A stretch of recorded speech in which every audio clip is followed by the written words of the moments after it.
Good morning, everyone. So, we are back again with another lecture of electromagnetic field theory. In our previous lectures, in lecture number 1 and in lecture number 2, what we have studied, let's quickly recall it. We have seen what the basics of electromagnetic field theory होती क्या है electromagnetic field theory इसके बारे में हमने देखा था. Then इसके बाद next about the scientist, the founder of field theory, about James Clerk Maxwell, J.C. Maxwell. Then in next we have seen vectors. What are vectors? Its operations like scaling, addition of two types. No, remember which one? Triangle and parallelogram rule, isn't it? Next, we have seen the multiplication part, dot product and cross product, and uh, yes, division was not described, or I mean, it is not defined. Vector division is not defined. Okay, and don't forget, I have given some exercise. Have you done it? Okay, very good. So, in today's lecture, we'll see some more basics and a very important topic for this field theory without which it is incomplete. So today we'll see the coordinates part, coordinate systems. What are coordinate systems? कि कैसे आप इसको represent करते हैं, it's type, कैसे ये आगे इनको इनका स्टैंडर्ड फॉर्म क्या होता है और कैसे ये लिखे जाते हैं. So will quickly see the coordinate systems, okay, in today's lecture, and we'll see more about charge, what charge is and how it is distributed. Okay, so let's start. So quickly, what was EMT? It was all about Maxwell's equation. Remember, no? Yeah, it has been asked. आपसे पूछा जाता है ये कि Maxwell's के equation लिखें. So you know it is intentionally being pictured here. I mean यहाँ पर ये मेरा बार बार यही एम होता है कि आपको ये स्लाइड बार बार दिखाऊं जिससे ये इक्वेशन आपके दिमाग में अच्छी तरह से बैठ जाए. That is del dot B is equal to rho V, del dot B is equal to zero, del cross E is equal to minus of del by del T of B, and del cross H is equal to del by del D del T of D plus J. ये जो चार equations हैं ये आपको हमेशा अभी ये these equation should be by heart. आपको ये चीजें याद होनी चाहिए. ठीक है, जिससे आप जितना जल्दी से इसको रिकॉल कर सकेंगे आपके लिए चीजें उतनी आसान होंगी. विल सी कि ये चीजें हैं क्या, इसमें जो नोटेशन दिए गए हैं एक एक करके हम इसी के बारे में देखेंगे. But for today, we'll see the coordinates part.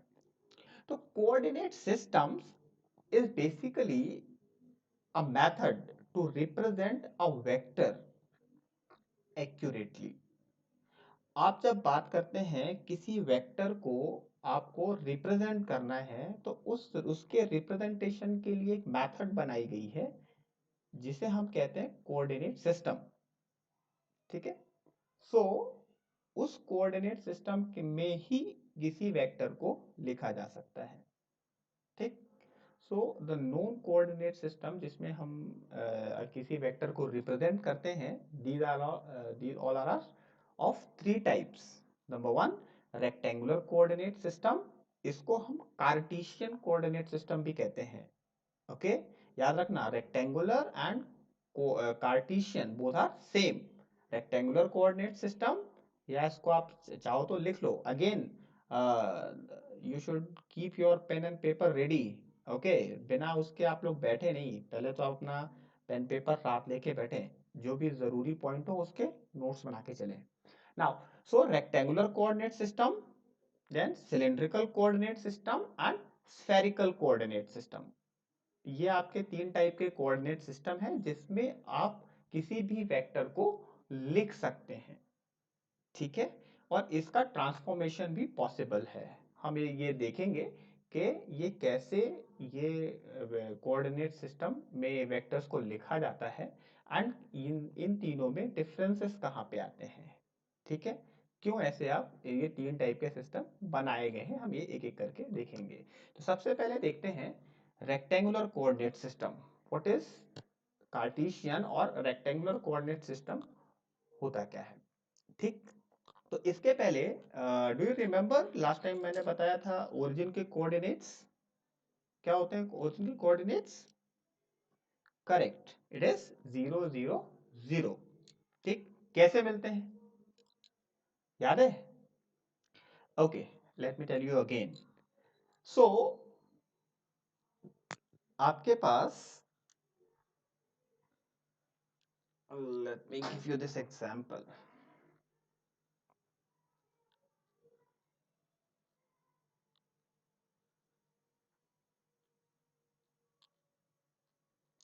ये एक 3 डायमेंशनल एक्सिस है। ठीक है, let's say this is x-axis, this is y-axis and this is z-axis or z-axis. Okay, x, y and z। ठीक है, अब इसमें से क्या है कि सपोज कोई एक प्लेन है, let me give you this plane,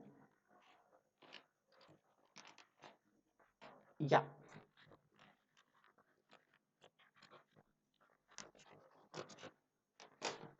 I'm having this plane which is kept in x-axis like this, x-axis। Okay, जब ये एक्स एक्सिस में रखा हुआ होगा तो इसके पास कौन से कोऑर्डिनेट्स, आपके पास कौन कौन से कंपोनेंट्स इसके मिलेंगे, only y and z। Fine no, so ये क्या होगा आपका, for a plane which is kept in x axis will have its equation x is equal to 0, will only get y and z component of it। Fine no, similarly जो plane y axis पे रखा होगा, सी, जो y axis पे रखा होगा उसके पास कौन सा होगा, x एंड z कंपोनेंट होंगे, y कंपोनेंट उसका 0 होगा। ठीक, सो इसके y में रखा होगा, y is equal to 0 will be the equation of plane which is kept in at y axis. Similarly for z axis, जो एक ऐसा प्लेन जो z एक्सिस पे रखा हुआ है उसमें हमें सिर्फ क्या क्या मिलेगा, x एंड y। ठीक, so for a plane which is kept at z axis will have the equation z is equal to 0। So एक प्लेन, दूसरा प्लेन, तीसरा प्लेन, मतलब x एक्सिस वाला x is equal to 0, y is equal to 0 and z is equal to 0। जहां पर भी ये तीनों प्लेन इंटरसेक्ट करते हैं, intersection of these three plane is called the origin, which is having its coordinate 0 0 0। Fine, समझ में आया ना। ओके फाइन, सो ये हो जाएगा आपके ओरिजिन के कोऑर्डिनेट्स होंगे आपके 0 0 0, और इसी के रिस्पेक्ट में, इसी ओरिजिन के रिस्पेक्ट में हर एक वेक्टर लिखा जाता है। रेफरेंस पॉइंट आपका जो होता है वही ओरिजिन होता है, जिसके कोऑर्डिनेट्स 0 0 0 होते हैं। जनरली इसको हम ओ से डिनोट करते हैं। ठीक है ना, तो देखते हैं अपना रेक्टेंगुलर कोऑर्डिनेट सिस्टम। देखिए इसमें आपको ये चीज दिखाई भी गई है। ठीक है, जो आपको पहला वाला जो आपको डायग्राम दिख रहा है ए, इसमें आपको ये दिख रहा है plane of constant x, plane of constant y, plane of constant z। ठीक, जो इनका इंटरसेक्शन पॉइंट होगा, अभी तो कांस्टेंट x की बात हुई है, कांस्टेंट y की, कांस्टेंट z की बात हुई है, जो इनका जो इंटरसेक्शन पॉइंट होगा वही आपका ओरिजिन होगा, और इसी के ही रिस्पेक्ट में आप हर चीज लिखेंगे, हर एक वेक्टर को रिप्रेजेंट करेंगे, और वही एक्स वाई जी आपका, ये आपके फिंगर के फॉर्म में भी आप इसको दिखा सकते हैं। This is the thumb is z, this is x, this is y। Fine no, okay, so I hope this picture is clear with this slide. कोई भी डाउट हो, मैंने ये चीज़ पहले भी बताई हुई है, just make a note of it. जब भी हम इसको अपने उस सेशन में बैठेंगे, आपके डाउट क्लियरिंग सेशन में, तो उसको हम एक एक करके आपके सारे डाउट्स ले सकते हैं। ठीक है। So coming back to this, so यहाँ पर as I already earlier told that x intersecting point of these three plane, which one? XYZ, XZ and XY plane, it is origin. अब यहां पर एक बात आती है आपके बेस वेक्टर्स की। यदि मैं रेक्टेंगुलर कोऑर्डिनेट्स की बात करूं, ठीक है, तो रेक्टेंगुलर कोऑर्डिनेट सिस्टम में आपके जो तीनों कोऑर्डिनेट्स होते हैं, हमारे पास तीन एक्सिस है, ठीक। सो जो तीनों कोऑर्डिनेट्स हैं वो सारे के सारे लेंथ के फॉर्म में होंगे, ठीक। तो इनके बेस वेक्टर की जो हमने बात की थी लास्ट टाइम, क्या होते हैं बेस वेक्टर? बेस वेक्टर या यूनिट वेक्टर ऐसे होते हैं। बेस वेक्टर की यदि आप बात करेंगे, वो सिर्फ क्या करते हैं? डायरेक्शंस बताते हैं, ठीक।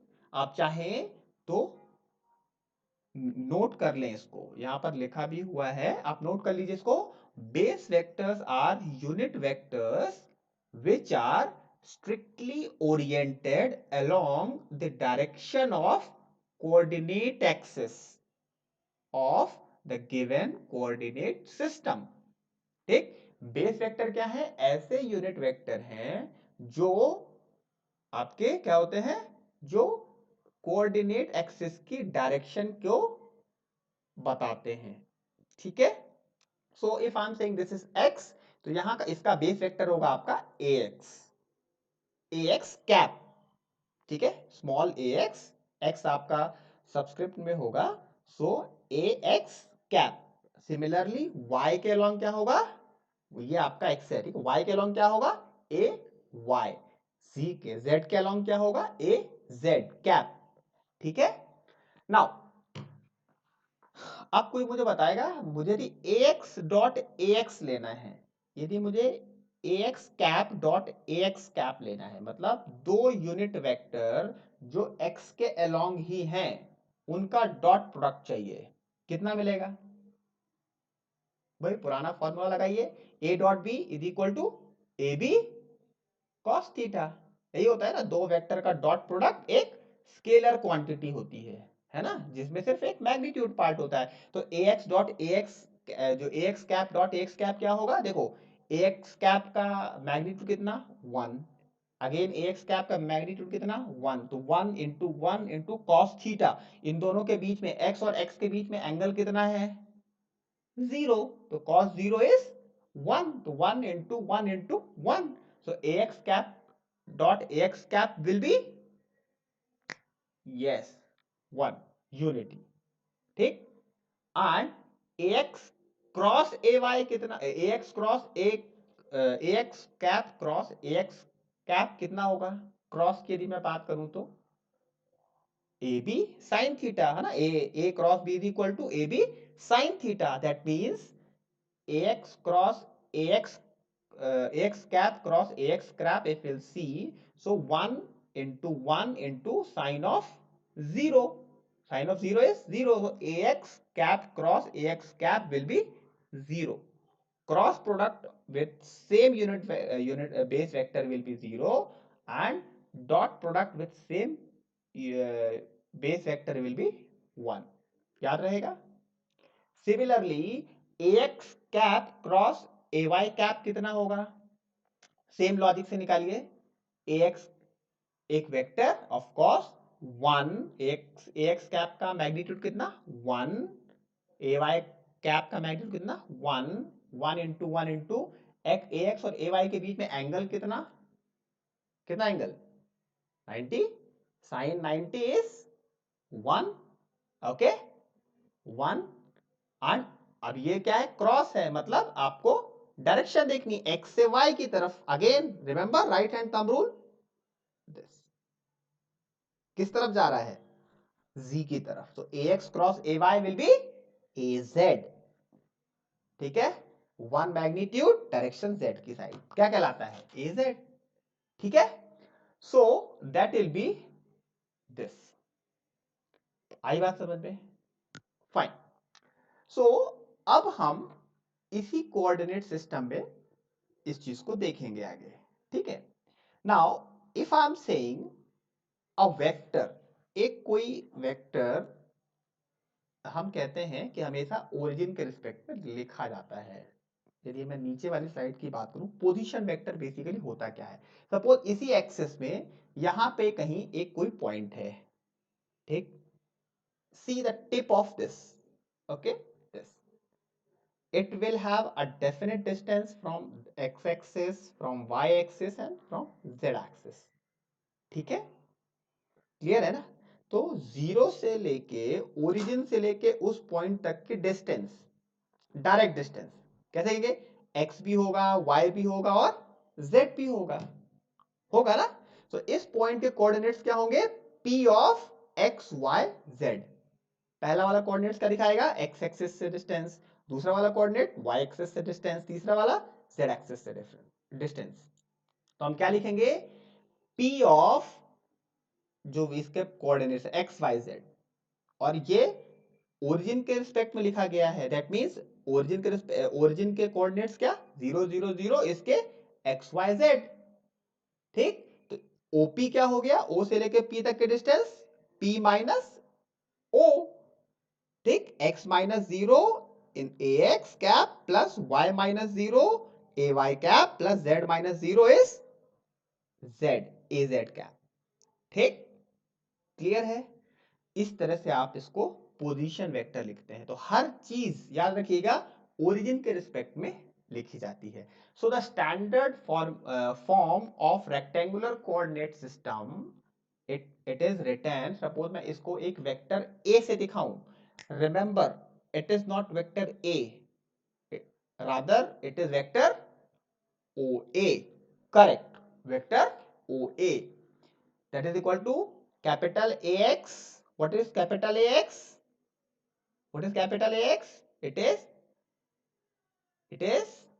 the multiplying factor, or not it is the coefficient of this AX cap, कितना होगा आपका P से लेके O से लेके P तक की डिस्टेंस, ठीक है, कितना है।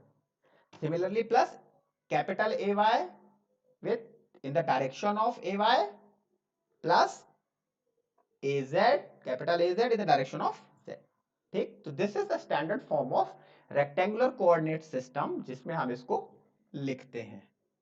आई hope it is clear, okay, आगे बढ़े नेक्स्ट।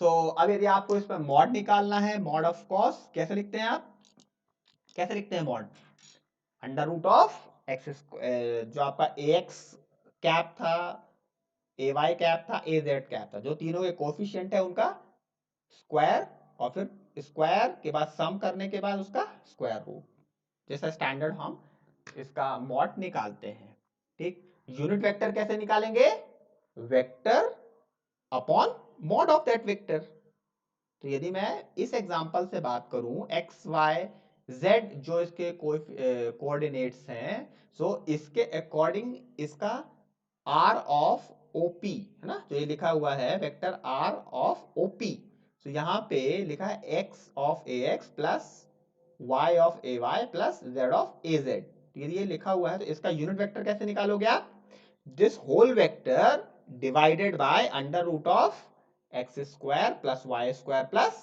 जेड स्क्वायर, यही चीज यहां पर करी हुई है, क्लियर है। So this will be the unit vector, आप इसको यूनिट वेक्टर ऐसे निकालोगे, ठीक। और कौन सी डायरेक्शन में होगा वो, ओपी की डायरेक्शन में, हमने देखा था ना, जो इसमें है आपको दिख रहा है ओपी की डायरेक्शन में उसका यूनिट वेक्टर होगा, ठीक है। नेक्स्ट, सो अब इसी तरह चलिए, अब ये तो बात हुई किसी एक पॉइंट की। Suppose you are having two points in space, एक पी पॉइंट है जिसके कोऑर्डिनेट्स हैं x1 y1 z1, and q is having its coordinates x2 y2 z2, ठीक।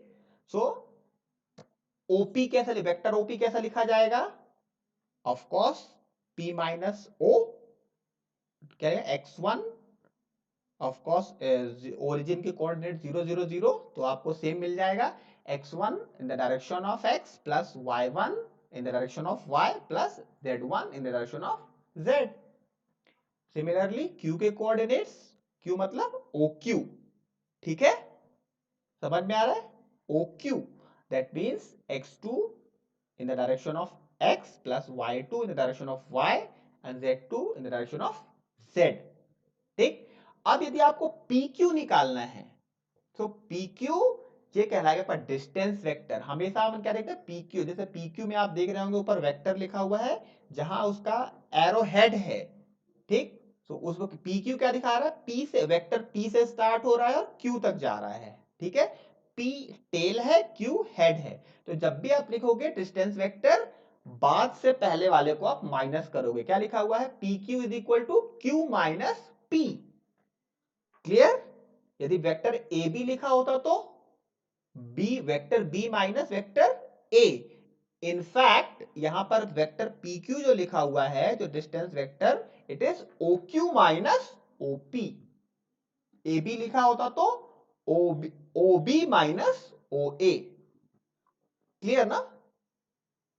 सो P Q will be O Q minus O P, that is the distance vector. So mod of that will be this. कुछ याद आ रहा है, ये कुछ under root of x2 minus x1 whole square plus y2 minus y1 whole square plus z2 minus z1 whole square, क्या है ये? Correct, distance formula, distance between two points located in a space having a definite coordinates. हमने पढ़ा है ना पहले कि दो पॉइंट के बीच की डिस्टेंस कैसे निकालते थे, एक के कोऑर्डिनेट्स x1 y1 z1 है, एक के कोऑर्डिनेट x2 y2 z2 है, और कैसे निकालते थे, under root x2 minus x1 का whole square plus y2 minus y1 का whole square plus z2 minus z1 का होल स्क्वायर, ऐसे निकालते थे ना, यहां से आता है वो, याद रखना। ये चीज मैंने कही थी, जितनी भी आपकी डे टू डे लाइफ में आपने पहले भी पढ़े हैं, जो आप देखते जा रहे हो, जितनी भी सारी चीजें, वो यहां पर आपको मैथमेटिकल मॉडल के फॉर्म में मिलेंगी, ठीक है। अगेन यदि आपको इसका यूनिट वेक्टर निकालना है तो यूनिट वेक्टर कैसे निकलेगा, unit vector of P Q कैसे निकलेगा, vector P Q divided by mod of vector P Q. Clear? ठीक है। सो या ये तो हुआ आपका डिस्टेंस फॉर्मूला या डिस्टेंस वेक्टर। वेक्टर के फॉर्म में लिखेंगे तो वेक्टर के फॉर्म में लिख सकते हैं, और इसके फॉर्म में लिखना है आपको मॉड के फॉर्म में तो मॉड के फॉर्म में लिख सकते हैं, ठीक। So now it's time for a small exercise, ठीक। सो यहां तक समझ में आ गया ना? Make a note of this exercise. लिखो, obtain the unit vector in the direction from origin towards point P which is having coordinates 3 comma minus 3 comma minus 2. Is it clear?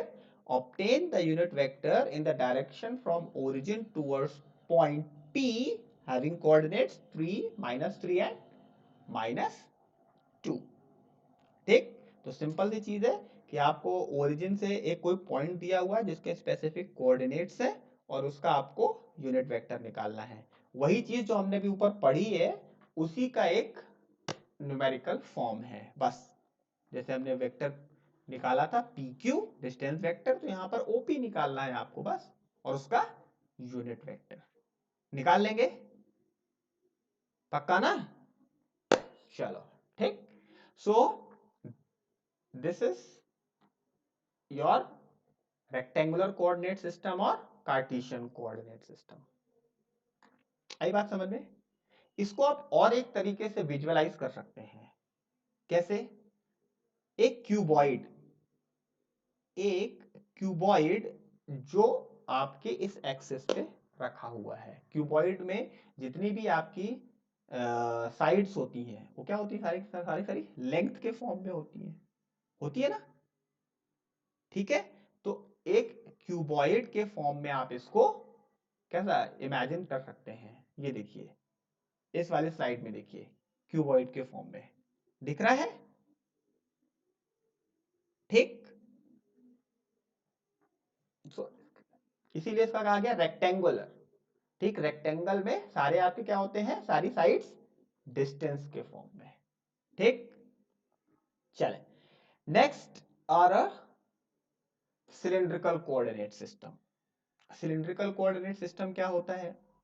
देखिए, cylindrical coordinate system, अच्छा अपन को जब अपने पास rectangular coordinate system था पहले से, तो हमें दूसरे कोऑर्डिनेट सिस्टम की जरूरत क्यों पड़ी? बिकॉज जब भी हम एनालिसिस करते हैं, कैसे कि जैसे सब जितने भी आपके पास ऑब्जेक्ट्स हैं, यदि उन सब का ऑब्जेक्ट्स का एनालिसिस करना है आपको, सपोज चार्ज का, उनके चार्ज डिस्ट्रीब्यूशन का, सो सबकी शेप डिफरेंट डिफरेंट होती है, ठीक है। तो अब क्या था कि ऐसा जरूरी नहीं है कि आप हर डिस्टेंस की सारी हमेशा साइड्स उनको डिस्टेंस को मेजर कर सकें। कई बार it is convenient to measure from angles and then analyse it, ठीक। तो ऐसी कई सारी शेप्स हैं, ऐसे कई सारे आपके पास ऑब्जेक्ट्स हैं जो सिलेंड्रिकल शेप में होते हैं, और it is easy for us to measure the angle rather a distance or a length, ठीक है। सो जनरली ये जो अपना सिलिंड्रिकल कोऑर्डिनेट सिस्टम है, ये कैसे ऑब्जेक्ट्स या कैसे प्रॉब्लम्स के लिए आपके पास इजी होता है, जो सिलिंड्रिकल सिमेट्रिकल हो। जैसे केबल आपके कैसे हो गए, रोटर। केबल कैसी होती है? आप यदि देखें केबल, कैसे किसी भी केबल का आपका जो शेप होता है, ज्योमेट्रिकल शेप देखें कैसा होता है, सिलेंड्रिकल। अब आप उसकी हर शेप को हर लेंथ को मेजर करना टफ जॉब है, रादर उसका डाया मेजर करना, इजंट इट? इससे आप एंगल निकाल सकते हैं। सो यहां से आपको डिराइव करने पड़े कौन से, cylindrical and spherical coordinate system. आगे हम स्फेरिकल की भी बात करेंगे, ठीक है। तो again back to my this, मेरे कोऑर्डिनेट्स, ये आपके तीन, again x axis, y axis and z axis, सबको याद है, x y and z. Imagine z axis पे एक सर्कुलर एक सर्कुलर सिलेंडर रखा हुआ है, ठीक। एक सर्कुलर सिलेंडर रखा हुआ है, right circular cylinder. Right circular cylinder बनता कैसे है, कैसे बनता है राइट सर्कुलर सिलेंडर? सपोज ये है मेरे पास एक ऑब्जेक्ट, ठीक, एक प्लेन। इसको मुझे सिलेंडर बनाना है, कैसे करूंगा मैं?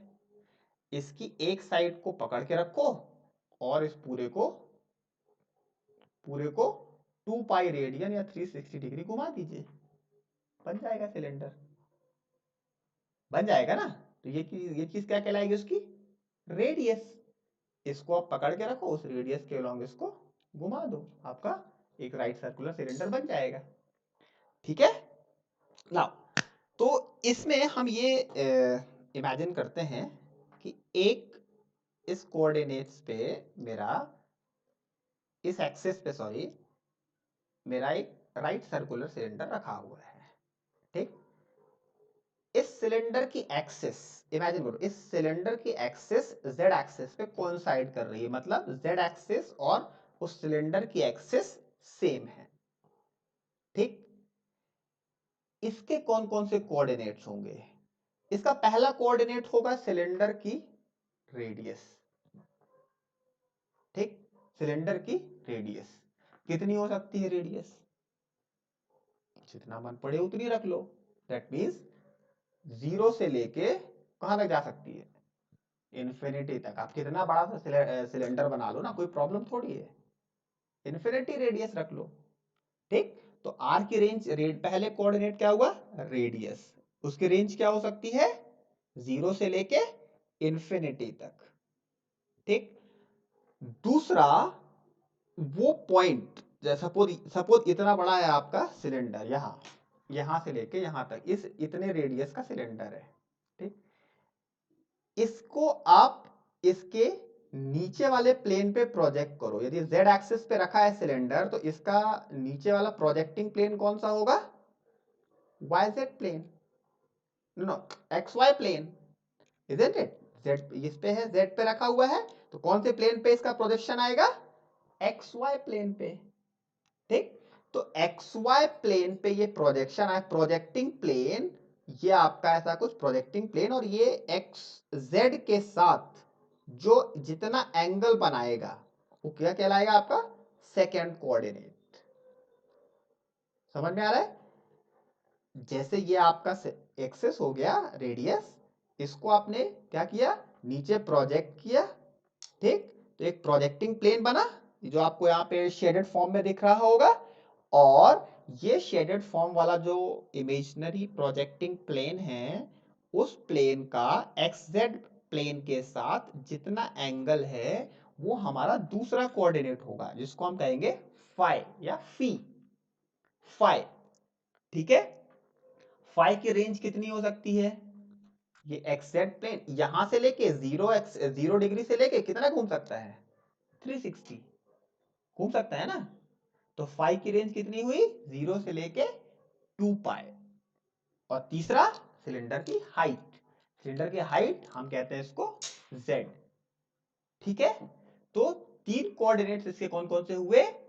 r that is radius, second projecting angle phi, and third is height of the cylinder, ठीक है। क्लियर है? जो इसके कोऑर्डिनेट्स होंगे यही इसके बेस वेक्टर्स होंगे। कौन से बेस वेक्टर हुए? ए आर कैप मतलब रेडियस के long vector, A phi cap, a phi cap उस प्रोजेक्टिंग प्लेन के अक्रॉस यूनिट वेक्टर या बेस वेक्टर, और ए जेड हाइट के लॉन्ग, ठीक है।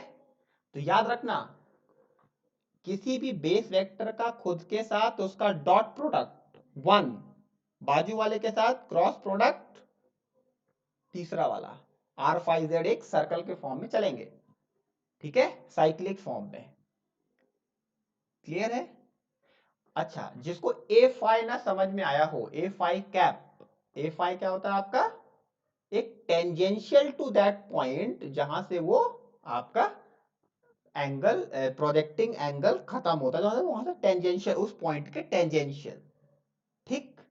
इसको ऐसा समझिए, ये डायग्राम आपके सामने है, ए फाई की डायरेक्शन आपको दिख रही होगी सामने, कैसा दिख रही होगी? सपोज यू आर हैविंग, एक आपके पास स्टोन है, ठीक, आपने उसको एक धागे से बांध रखा है और आप उसको घुमा रहे हैं, ठीक है, घुमा रहे हैं, घुमा रहे घुमा रहे घुमा रहे, किसी पॉइंट पे आपसे उसका कांटेक्ट छूट जाता है, पत्थर कैसा होगा फिर? वो फिर भी घूमता रहेगा, घूमता रहेगा, इज इट?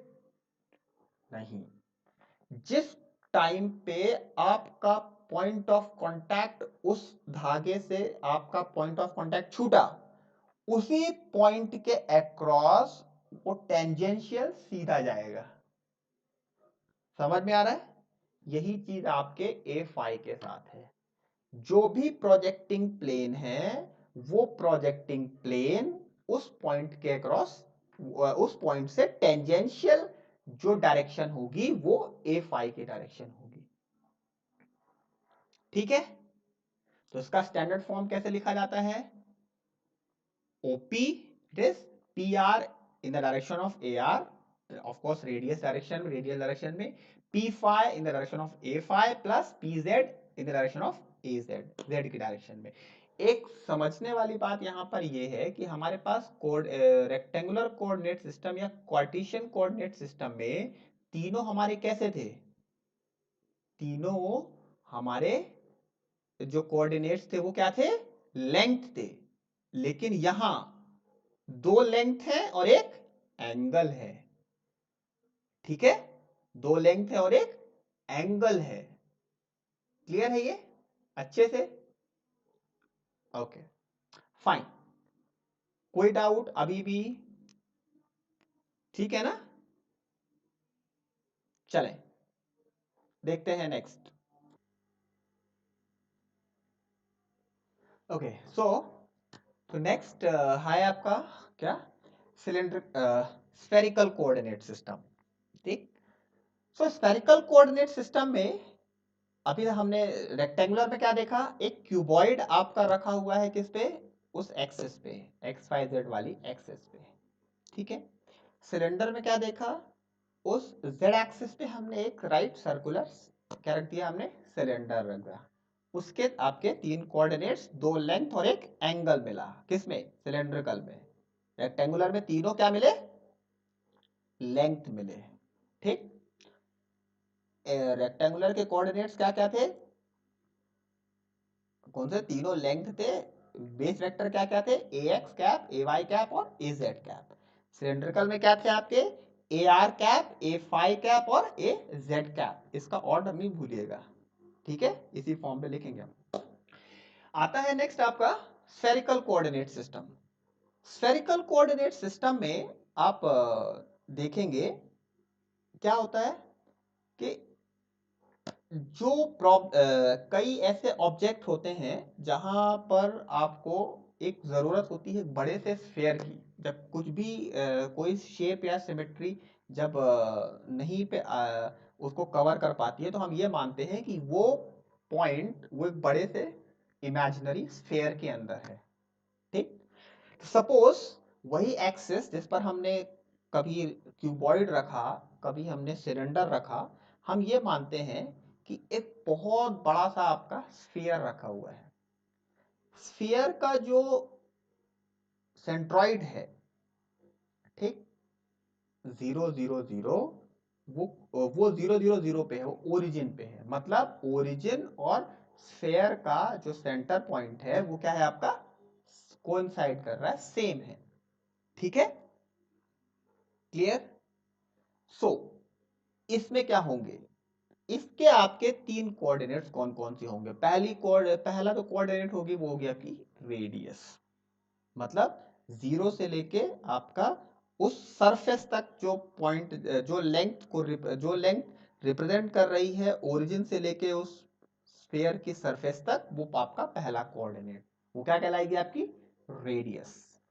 ठीक, उसी रेडियस के अलोंग आपका पहला यूनिट वेक्टर। ठीक, जेड एक्सिस से उस रेडियस तक का एंगल, वो हाफ एंगल कहलाता है बेसिकली। ठीक, वो एंगल कहलाता है आपका दूसरा कोऑर्डिनेट, क्या, दिस इज थीटा।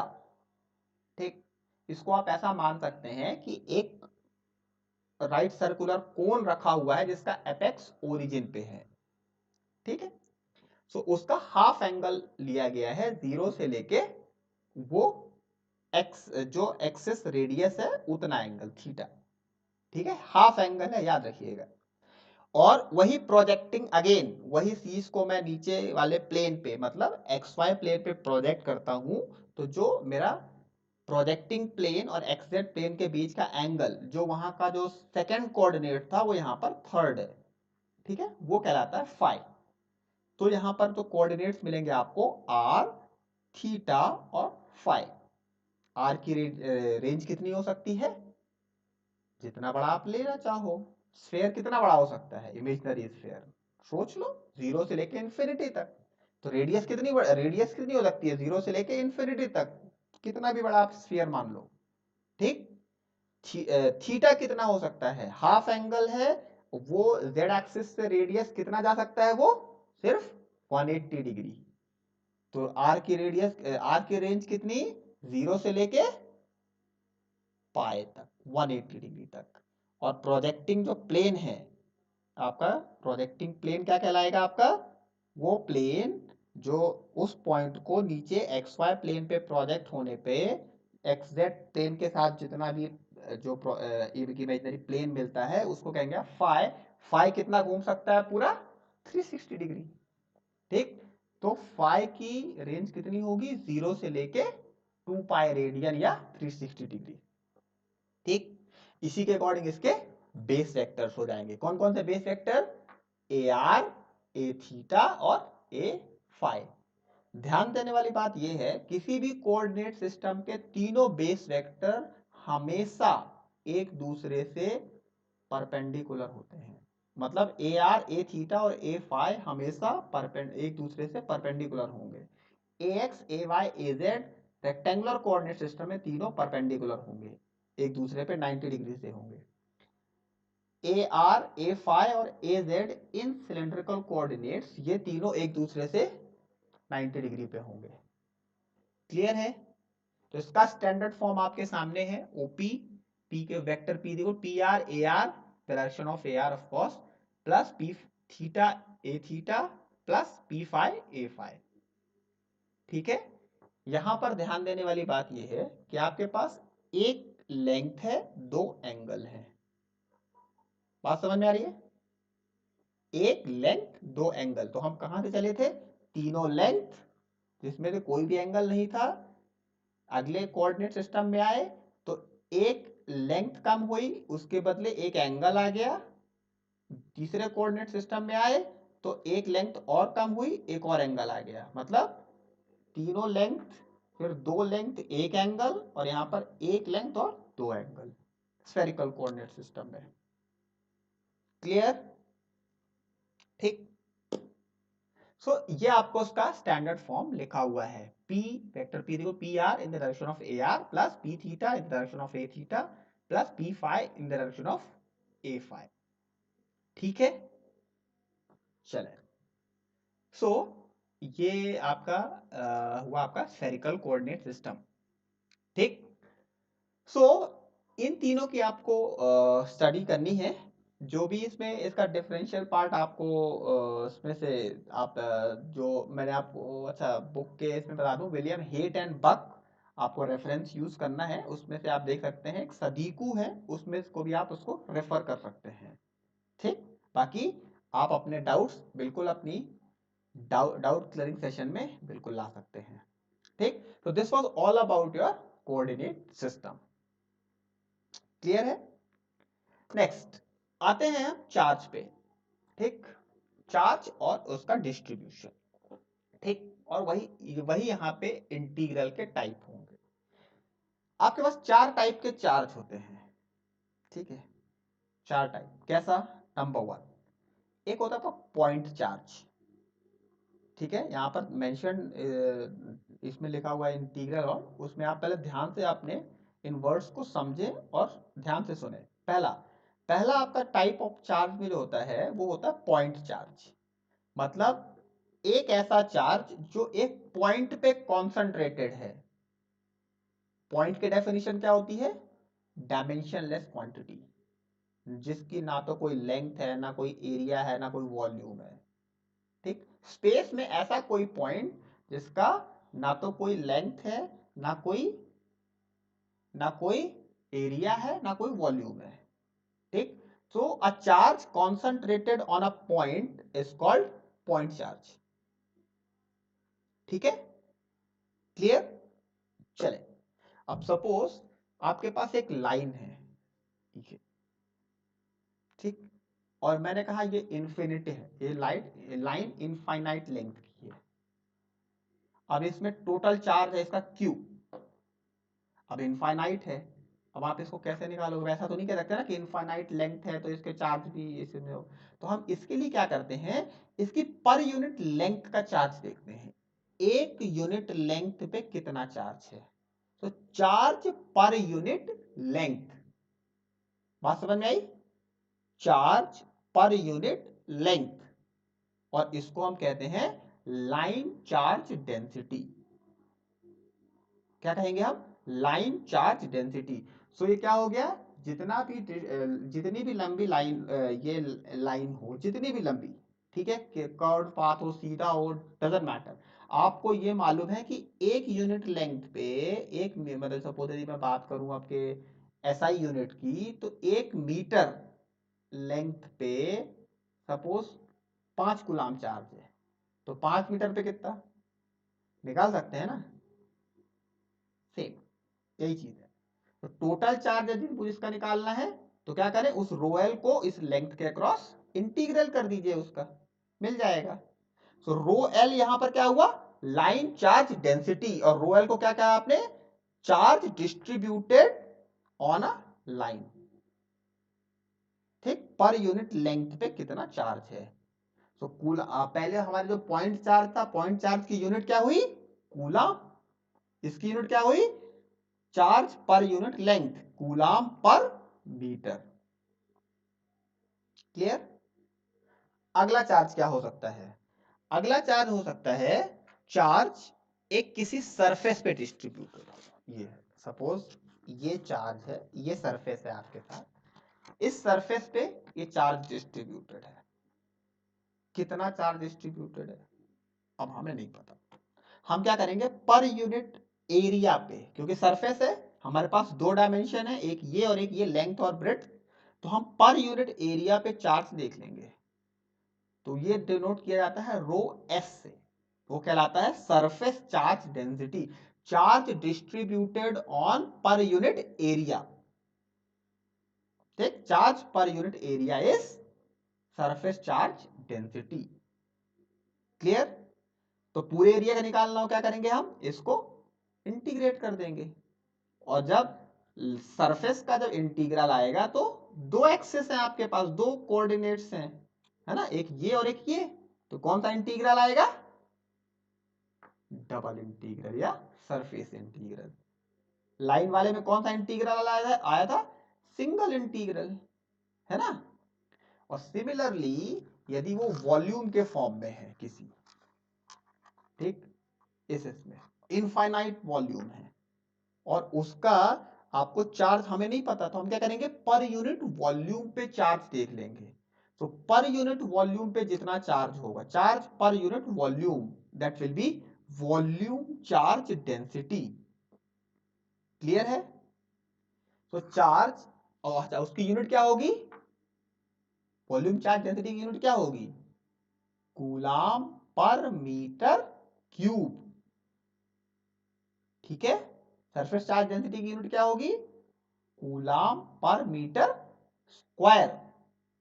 ठीक है। सो चार टाइप के चार्ज हुए, पहला point charge, unit coulomb, charge concentrated on a single point.